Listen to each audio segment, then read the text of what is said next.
What are the Yezidis silent about? Selective abortions in the Yazidi community.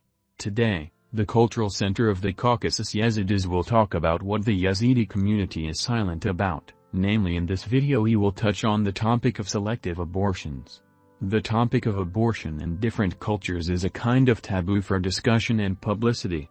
Yezidis are no exception either.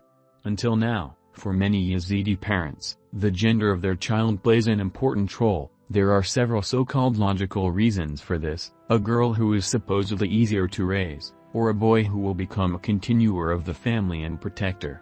Sometimes this desire is so strong that parents are ready to give up the unborn child simply because he turned out to be the wrong sex. Abortion in this case is called selective, because in it parents are not satisfied with the fact of pregnancy itself, namely, the characteristics of a particular embryo. But what is selective abortion?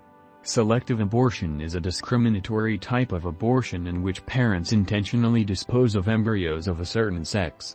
In the modern world, such discriminatory practices against unborn girls are widespread in countries with a patriarchal lifestyle combined with the belittled status of women in society. These include China, Vietnam, Western and Central India, Pakistan, the Transcaucasian republics of Armenia, Azerbaijan, and Georgia, and other countries. Unfortunately, in the Yazidi community, some families resort to this kind of abortion. Most often such a picture can be observed in marginal Yazidi families.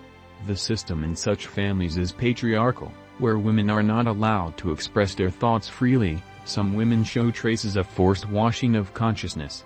Therefore, for them, the firstborn should be a boy, otherwise, they resort to selective abortion. In such families, there are no traces of education and knowledge of basic human rights, which, as we see, has a disastrous effect on our Yazidi community.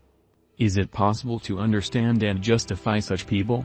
The question is rhetorical. To justify such a thing is a crime against humanity, and here we are talking about selective abortion. The way out of this situation is not to remain silent and discuss such hot topics among the Yazidi community to show them that having an abortion because of gender is an immoral act.